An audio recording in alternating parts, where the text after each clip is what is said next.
آج کی شب قرآن عظیم کے 8.5 پارے مکمل ہو چکے۔ اللہ عز و جل مکمل قرآن عظیم کو صحیح تجوید سے پڑھنے اور آپ سب کو سماعت کرنے کی توفیق عطا فرمائے۔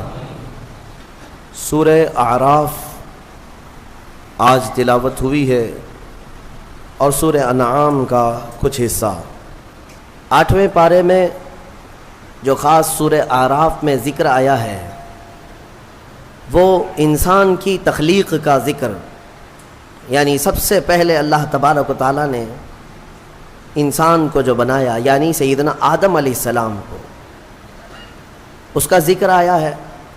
اللہ تبارک و تعالیٰ نے فرمایا قرآن میں وَلَقَدْ خَلَقْنَاكُمْ ثُمَّ صَوَّرْنَاكُمْ، ہم نے تمہیں پیدا کیا اور پھر اچھی صورت بھی دی، اور صرف پیدا کر کے اچھی صورت ہی نہیں دیا بلکہ قرآن میں مولا فرماتا ہے ثُمَّ قُلْنَا لِلْمَلَائِكَةِ اسْجُدُوا لِآدَمَ، پھر ہم نے فرشتوں سے کہا کہ تم آدم کو سجدہ کرو۔ یہ تخلیق کی جو ابتدا ہے، اس کے متعلق جو روایات ملتی ہیں تفاسیر میں، چند باتیں میں عرض کرتا ہوں۔ آدم علیہ الصلاۃ والتسلیم کو جب پیدا کرنا اللہ تبارک و تعالیٰ نے ارادہ فرمایا تو فرشتوں سے فرمایا، فرشتوں سے یوں کہا کہ میں زمین میں اپنا ایک نائب بنانا چاہتا ہوں، اپنا خلیفہ۔ اب اندازہ کریں، انسان کو اللہ نے اپنا خلیفہ فرمایا۔ نائب کس بات کا؟ خلیفہ کیا ہوتا ہے؟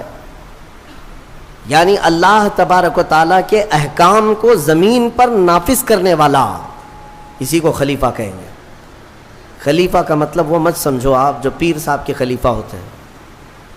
اللہ تبارک و تعالیٰ کی رضا کے مطابق اس زمین پر زندگی گزارنے والا اور احکام الہیہ کو ہی نافذ کرنے والا وہ خلیفہ ہے زمین پر۔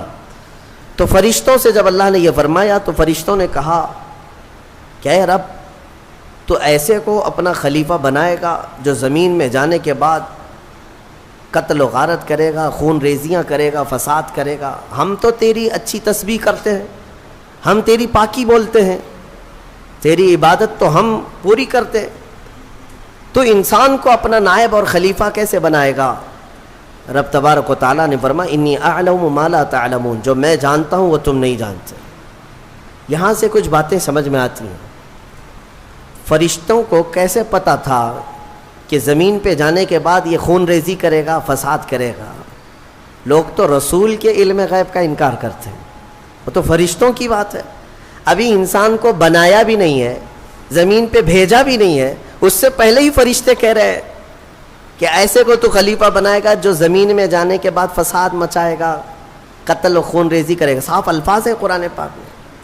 میرے عزیزو، فرشتوں نے جنات کے حالات کو دیکھا تھا۔ پہلے جنات بنائے گئے تھے، زمین پر بھیجے گئے تھے، انہوں نے خوب فساد مچایا، یہاں خوب قتل خون ریزیاں کیں، پھر زمین سے انہیں جزیروں کی طرف بھگایا گیا۔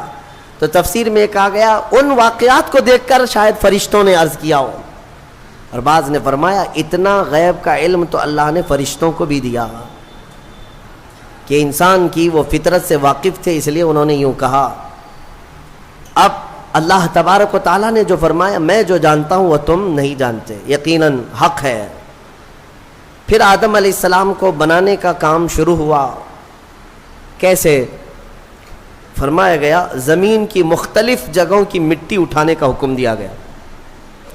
زمین کی الگ الگ جگہ کی مٹی اٹھا لائیں۔ کئی روایات ہیں اس میں۔ جبرائیل علیہ السلام آئے، زمین کی الگ الگ جگہ سے مٹی وہ جمع کر رہے تھے، تو زمین نے بھی رونا شروع کیا کہ مجھ سے مٹی لے جا رہا ہو، اس سے انسان بنایا جائے گا، پھر یہ واپس آئے گا میرے ہی اوپر فساد کرے گا، خون ریزیاں کرے گا۔ پتہ چلا زمین کو بھی معلوم ہے، زمین کو بھی معلوم ہے بعد میں ہونے والی چیزیں۔ تو جب زمین نے رونا دھونا کیا تو یہ روایات بعض تفاسیر میں ہیں، میں صرف آپ کو اس کی صحت اور ضعف پر کلام نہیں کر رہا ہوں، عرض کر رہا ہوں۔ جبرائیل علیہ السلام واپس رب تعالیٰ کی بارگاہ میں آئے، عرض کیا کہ مجھے زمین پر بڑا ترس آیا، زمین پر بڑا رحم آیا، وہ مٹی چھوڑ آئے۔ اسی طرح کئی فرشتے آئے، میکائیل علیہ السلام، اسرافیل علیہ السلام، زمین کا وہی رونا دھونا تھا پھر اسرائیل علیہ السلام آئے. جب زمین نے ان سے یہ کہا کہ کیوں اٹھا لے جاتے ہو، تو انہوں نے زمین کے رونے دھونے کا کچھ خیال نہیں کیا. وہ جگہ جگہ سے مٹی اٹھا لیا اور رب کی بارگاہ میں لے کر پہنچ گئے. مٹی لائی گئی مختلف جگہوں کی. اب اسے گوندھا گیا، مٹی کو گوندھا گیا. وہ پانی کیا تھا وہ اللہ بہتر جانے، جنتی پانی تھا. مٹی کو جب گوندھا گیا، یہ پورا پروسیس قرآن میں بیان کیا گیا ہے اور بعض احادیث میں بھی ہے. گوندھ کر کے جب اس کو تیار کیا گیا، پورا ایک پتلا، ایک شکل بن گئی، ایک شکل بن گئی. تو اب اسے سکھایا گیا. قرآن میں یہ بھی فرماتا ہے رب تعالیٰ وَلَقَدْ خَلَقْنَا الْإِنسَانَ مِنْ صَلْصَالٍ كَالْفَخَّارِ، یعنی بجتی ہوئی مٹی جو ہوتی ہے نا، مٹکا جیسے ٹک ٹک آواز آئے، بجتی ہوئی مٹی سے ہم نے انسان کو بنایا. جب پورا پتلا تیار ہوا، پھر اس پر بارش برسائی گئی. اس پر 40 دن تک بارش برسائی گئی مضبوط کرنے کے لیے. اب اس پتلے پر جو بارش برسی، اس کے بارے میں بزرگوں نے فرمایا 40 دن کی بارش میں 39 دن تک غم کی بارش ہوئی، 1 دن خوشی کی بارش ہوئی. اس لیے انسان کی زندگی میں غم زیادہ ہیں، خوشیاں کم ہیں. عید تو سال میں ایک ہی بار آتی ہے، خوشیاں کم ہیں، غم زیادہ ہے. تو یہ 40 دن کی بارش کے بعد اب جب اس پوری شکل کو اللہ تبارک و تعالیٰ نے ترتیب دیا. ہاں ایک بات یہ بھی میں بتا دوں، اللہ تبارک و تعالیٰ قادر مطلق مسبب الاسباب، جب وہ دنیا کی تخلیق پر آئے تو کن کہے تو سب ہو جائے. کن فیکون، قرآن میں وہ رب تعالیٰ فرماتا ہے ہو جا تو سب ہو جاتے ہیں. ہو جا، زمین کو اس نے کہا ہو جا تو زمین بچھ گئی. ایسا نہیں کہ الگ الگ بیڈ ڈالا گیا ہو کہیں سے. رب تبارک و تعالیٰ وہ قادر مطلق ہے، کن سے ساری چیزوں کو وجود میں لے آئے. لیکن انسان کو جو بنایا گیا، یہاں پر بھی ہو سکتا ہے کہہ دیا جائے ہو جا تو ہو جاتا، تیار ہو جاتا، لیکن باضابطہ ایک پروسیس سے اسے گزارا گیا ہے، یہ اس کی شان کے لیے.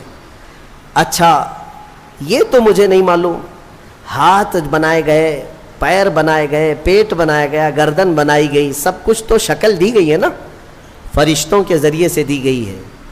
لیکن فرمایا گیا انسان کے چہرے کو اللہ نے اپنے دست قدرت سے بنایا. اسی لیے چہرے کو عیب مت لگاؤ کسی، یہ اللہ کی تخلیق ہے، اللہ کی تخلیق ہے. تم گالیاں دینے میں ایسے ہی کہہ دیتے ہو کہ ٹیڑھے چہرے والا، ہاں نکٹا، کنکٹا، یہ سب الفاظ ایسے ہیں جو اللہ کی تخلیق کو تم گالی دے رہے ہو. چہرے کو عیب لگانا اللہ کو ہرگز پسند نہیں، اللہ کی تخلیق ہے. اور یہ مختلف جو رنگوں کے لوگ پیدا ہوئے، یہ مٹی کی وجہ سے ہے. زمین کی مٹی کہیں کی لال ہے، کہیں کی کالی ہے، کہیں کی پیلی ہے، کہیں کی سفید ہے. تو جس کے خمیر میں یعنی جس طرح کی مٹی زیادہ اثر کر گئی، وہ رنگ وہ لے کر کے آتا ہے. انسانوں میں بھی کچھ کالے ہیں، کچھ گورے ہیں، کچھ لال ہیں، کچھ سانولے ہیں، الگ الگ شکلیں ہیں. اور الگ الگ یہ رنگ جو ہے یہ مٹی کی وجہ سے ہے. مٹی کی خاصیت جس پر جیسی ہوگی اس طرح کا وہ رنگ لے آئے گا. ہاں اسی لیے اس پر صبر بھی کر لے جاؤ جو رنگ تمہارے پاس ہے، کہ یہ ہماری خمیر میں ہے، یعنی ہماری سرشت میں اس کو داخل کیا گیا اس رنگ کو. یعنی اگر کسی کے کانٹینٹ میں مینوفیکچرنگ میں ہی وہ چیز آ گئی ہو تو بعد میں پاؤڈر لالی لگانے سے کیا ہونے والا ہے.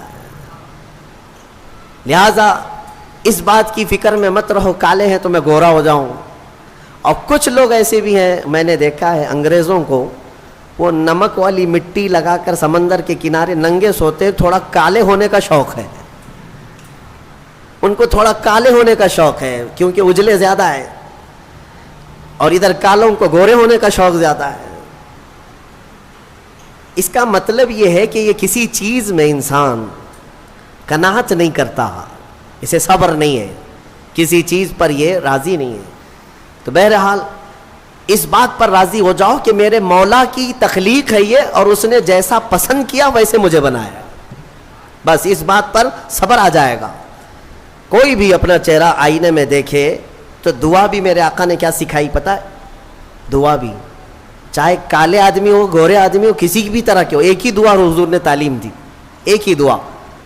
آئینہ دیکھو تو یہ دعا پڑھو, اللہم حسنت خلقی فحسن خلقی, اے اللہ تو نے میرا چہرہ کتنا اچھا بنایا ہے, مولا اسی طرح میرے اخلاق بھی اچھے بنا دے.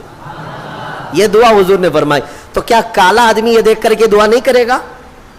سانولا نہیں دعا کرے گا؟ ہر آدمی یہی دعا کرے گا کہ اے اللہ تو نے میرا چہرہ کتنا اچھا بنایا, کتنا اچھا بنایا. ہاں دعا یہی کیا کرو کہ اللہ نے سب کے چہرے اچھے بنائے, تمہیں اندازہ نہیں ہے. اور چہرے کو عیب لگانا اتنا گناہ ہے. میں آپ کو بتاؤں, آپ کی کیفیت جو ہے نا, آپ کی کیفیت, آپ اتنے خوبصورت ہیں, اتنے خوبصورت ہیں جس کا آپ کو خود کو اندازہ نہیں ہے. خلیفہ ہارون رشید نے اپنی بیوی سے ایک دن رات میں 14ویں کا چاند چمک رہا تھا, باہر یہ لوگ رات میں سوئے ہوئے تھے. بادشاہوں کو ایسی کبھی نہ کبھی شرارت سوچتی ہے, کہہ دیا کہ بیگم اگر تو یہ 14ویں کے چاند سے زیادہ خوبصورت نہیں نکلی تو تجھے طلاق. اگر بیوی اس سے زیادہ خوبصورت نہیں نکلی تو تجھے طلاق. آپ یہ جملہ نہ کہیں. وہ خلیفہ تھا, وہ بادشاہ تھا, اس نے کہا اب طلاق کا لفظ یہ معمولی نہیں ہے, گالی نہیں ہے, یہ گولی ہے. ہاں بعض لوگ یہ سمجھتے ہیں گالی دینے کے لیے بیوی کو طلاق کہا ہے. میاں گالی نہیں ہے, یہ رشتے ختم ہو جاتے ہیں. دوسرے دن یہ مسئلہ اٹھا, ملکہ نے, بیگم نے مسئلہ رکھا کہ آخر میری طلاق ہوئی یا پھر میں نکاح میں ہوں, یہ کیسے پتا چلے گا کہ میں چاند سے زیادہ خوبصورت ہوں کہ نہیں, یہ کون بتائے گا؟ تو بہت سارے علماء اس بحث میں مشغول ہو گئے, سبوں کو عاجزی آ گئی. بڑے فقیہ تھے اس زمانے میں, ایک بہت بڑے فقیہ, ان کے پاس جب یہ مسئلہ پہنچا, غالباً امام شافعی رحمۃ اللہ, تو ان کے پاس یہ مسئلہ پہنچا تو یہ جو بڑے فقیہ تھے انہوں نے پوچھا کہ کیا مسئلہ ہے. کہا کہ ایسے ایسے خلیفہ ہارون رشید نے کہا ہے. تو انہوں نے پورا مسئلہ سننے کے بعد کہا جاؤ طلاق نہیں ہوئی. کہا وہ کیسے؟ کہا اس لیے کہ زبیدہ ہی نہیں, بہت سارے لوگ چاند سے زیادہ خوبصورت ہیں. کیوں؟ کہا قرآن میں اللہ نے فرمایا لقد خلقنا الانسان فی احسن تقویم, ہم نے انسان کو سب سے اعلیٰ صورت میں پیدا کیا ہے. سب سے اعلیٰ کا مطلب وہ چاند سے بھی اعلیٰ, چاند سے بھی حسین پیدا کیا ہے. تو ہر انسان کو اللہ تعالیٰ نے چاند سے بھی زیادہ اعلیٰ صورت عطا کیا ہے. لہذا چہروں کو عیب لگانا چھوڑ دو اور اللہ تبارک و تعالیٰ کی رضا پر راضی رہو. چہرے کی تخلیق کس نے کیا؟ وقت سے باقی پورے انسان کی تخلیق اللہ نے کیا, لیکن خاص چہرے کو اللہ نے اپنے دست قدرت سے بنایا. اب آگے کی بات سنیں. پورا انسان تیار ہوا, اس میں روح پھونکی جانی تھی, اس انسان کو بولتا ہوا چلتا ہوا اور روح والا بنانا تھا. تو فرمایا گیا کہ ان کے پیشانی پر, ان کی ناک سے روح کو ڈالا گیا. روح کیا چیز ہے؟ روح کو دیکھا آپ نے؟ روح کو دیکھا ہے؟ ہاں, اس مسئلے میں تو ساری دنیا آج بھی پریشان ہے. قرآن میں بھی یہ سوال کیا ہے, صحابہ نے آ کر سوال کیا تھا اور اللہ نے جواب بھی دیا. آج دوسری قوموں والے بھی اس بات کو مانتے ہیں کہ آتما ایک نراکار ہوتی ہے, یعنی دکھتی نہیں ہے, روح دکھتی نہیں ہے, لیکن ہے کیا چیز ہے؟ تو رب تبارک و تعالیٰ نے فرمایا یسألونک عن الروح قل الروح من امر ربی. اے محبوب آپ سے لوگ روح کے بارے میں سوال کرتے ہیں, آپ فرماتے ہیں روح اللہ کا ایک حکم ہے, یہ نور ہے. جس طرح روشنی پھیلی ہوئی ہے پکڑ میں نہیں آتی اور پتہ نہیں چلتی, روح اسی طرح ایک نور ہے. جب اس روح کو اس جسم میں ڈالا گیا تو بعض بزرگوں نے فرمایا کہ روح باہر نکل آئی. کہا کہ اندر بہت اندھیرا ہے, اندر مٹی کا بنا ہوا انسان, اندھیرا بہت ہے. روح نور ہے, مٹی میں اندر اندھیرا ہے. تو پھر دوبارہ ڈالا گیا, پھر وہ روح قرار نہ پائی, باہر نکل آئی. تو مفسرین فرماتے ہیں پھر آدم علیہ السلام کی پیشانی پر نور محمدی کو رکھا گیا. اللہ تعالیٰ نے اپنے حبیب پاک صلی اللہ علیہ وسلم کے نور کو آدم علیہ السلام کی پیشانی میں ودیعت فرمایا, پھر روح کو ڈالا گیا. اب روح جا کر جسم میں قرار پائی، اور پھر آدم علیہ السلام کو سب سے پہلے ایک چھینک آئی، اور چھینک آتے ہی سب سے پہلے آپ کی زبان سے ایک جملہ نکلا، الحمدللہ۔ یہ انسان کی زبان سے نکلنے والا سب سے پہلا لفظ ہے، کیا ہے؟ الحمد۔ آج بھی چھینکتے ہیں تو ہم کیا کہتے ہیں؟ یہ آدم علیہ السلام کی زبان سے نکلنے والا پہلا جملہ۔ لیکن کمال تو دیکھیں، رب تعالیٰ نے اپنا آخری کلام قرآن اپنے حبیب پر اتارا بھی ہے، تو اس کی ابتدا بھی کہاں سے فرمایا؟ الحمدللہ رب العالمین۔ قرآن کی ابتدا کہاں سے ہے؟ الحمدللہ سے ہے۔ تو انسان کو یہ بتانا ہے کہ اے بندے، تیری جو اصل ابتدا ہے وہ الحمدللہ سے ہے، جہاں قرآن ابتدا کر رہا ہے، اور قرآن کے ساتھ رہے گا تو حقیقی زندگی پائے گا۔ اب آدم علیہ السلام جب بیدار ہوئے تو اب سنیے اللہ تعالیٰ نے کیا کیا۔ رب تبارک و تعالیٰ ان کے سامنے دنیا کی ساری چیزوں کو پیش کیا، جو جو ہونے والی تھی یا جو کچھ بھی، سب کے نام سکھا دیے۔ وعلم آدم الاسماء کلہا، سب چیزوں کے نام آدم علیہ السلام کو سکھا دیے۔ درخت، پودا، پھل پھول، زمین آسمان، چاند تارے، سمندر، مچھلیاں، جنات، انسان، ہر ایک چیز کا نام، جو بھی دنیا میں چیزیں ہیں سب کے نام آدم علیہ السلام کو سکھا دیے۔ اب اس میں کیا کیا چیزیں ہیں، سب چیزیں کا مطلب کیا ہے؟ سب آ گیا نا۔ ہمارے بھی نام سکھائے ہوں گے اللہ نے، تمہارے بھی نام سکھایا۔ اب مسئلہ یہ تھا کہ فرشتے جو پوچھ رہے تھے نا، ایسے کو کیوں خلیفہ بنائے گا؟ اب فرشتوں کو اللہ نے بلایا، آؤ۔ پھر یہ دنیا کی چیزوں کو فرشتوں کے سامنے پیش کیا گیا، بتاؤ اس کا نام کیا ہے، اس کا نام کیا ہے؟ نئی نئی چیزیں فرشتوں کے سامنے پیش کی گئیں تو فرشتے کہنے لگے، قالوا لا علم لنا الا ما علمتنا، مولا ہم کو تو اتنا ہی معلوم جتنا تو نے سکھایا، یہ سب چیزوں کا تو علم نہیں ہے، ہمیں پتہ نہیں ہے۔ تو پھر آدم علیہ السلام سے کہا گیا، آدم تم بتاؤ، انبئہم باسمائہم، آدم ان کو یہ سب چیزوں کے نام بتاؤ۔ آدم علیہ السلام نے ناموں کی ابتدا جو کی، حدیث میں ہے، موجود ہے تفسیر میں، ساری دنیا کی چیزوں کے نام آدم علیہ السلام نے فرشتوں کے سامنے بتا دیے۔ جب ساری چیزوں کے نام بتا دیے تب فرشتوں کو حکم ہوا، اب آدم کو سجدہ کرو۔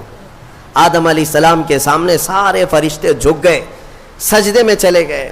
لیکن ایک بات بتا دوں، یہ سجدہ تعظیم کا تھا، عبادت کا نہیں۔ عبادت کا سجدہ کس کے لیے ہے؟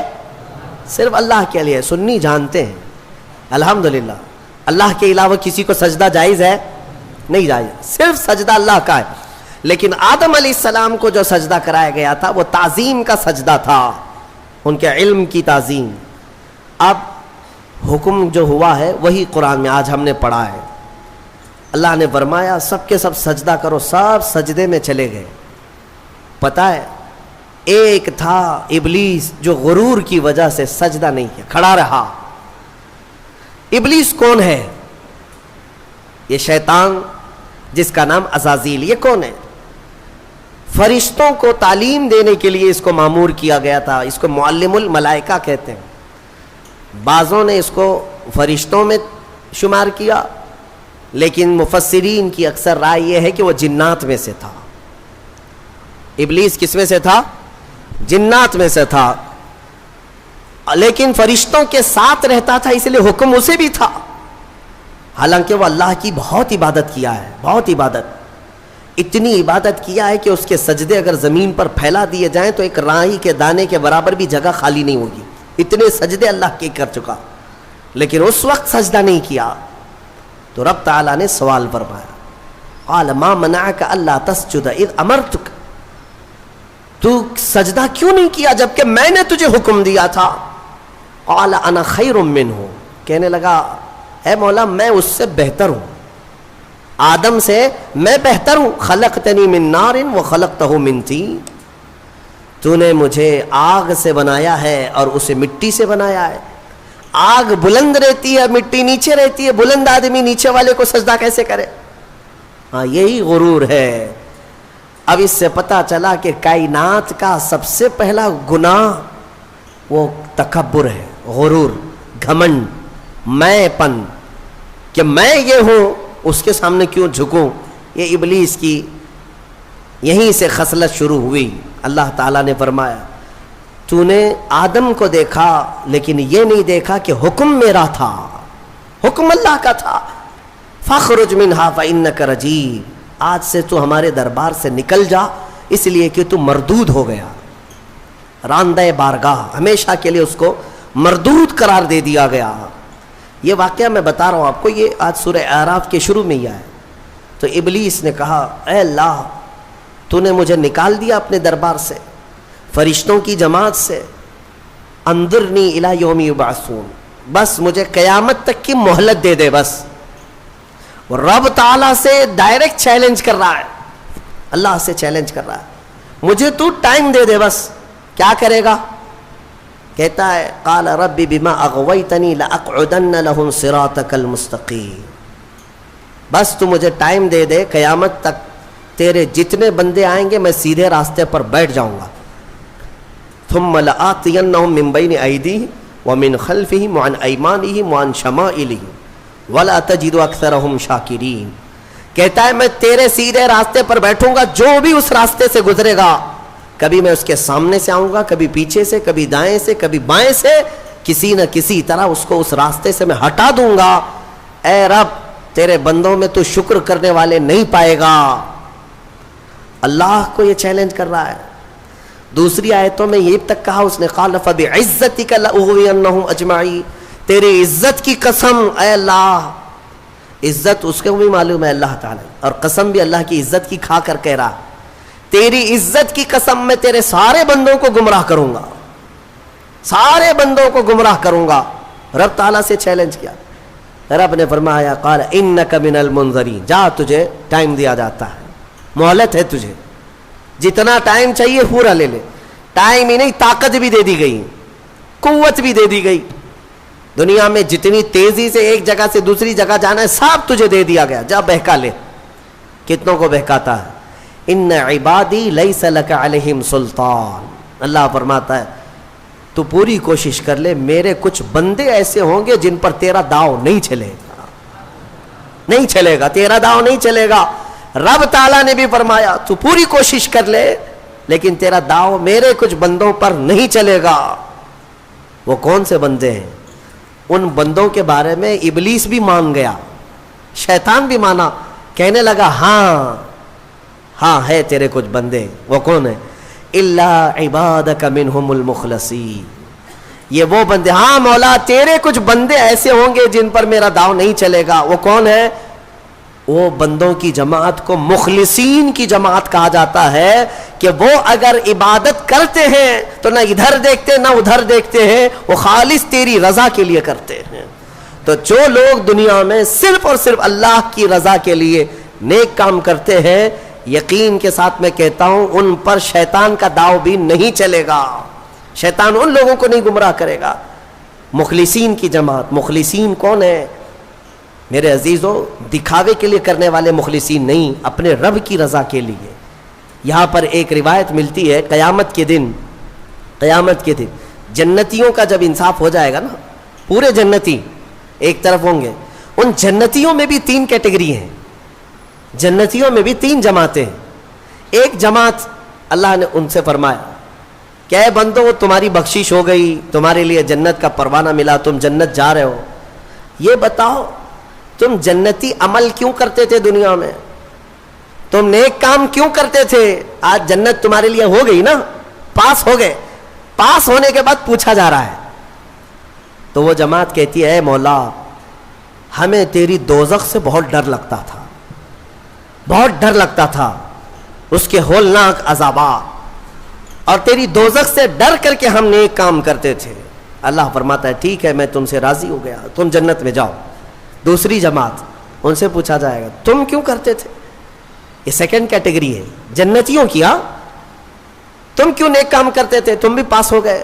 وہ کہیں گے مولا قرآن میں اور حدیث میں تیرے رسول سے ہم نے جنت کی اتنی نعمتوں کا ذکر سنا تھا, وہاں کے محلات, وہاں کی خوشبوئیں, وہاں کی حوریں, وہاں کے غلمان, تو شوق تھا کہ جنت میں جائیں, اس لیے نیک کام کرتے تھے. تیری جنت کی خواہش نے ہم سے نیک کام کروائے.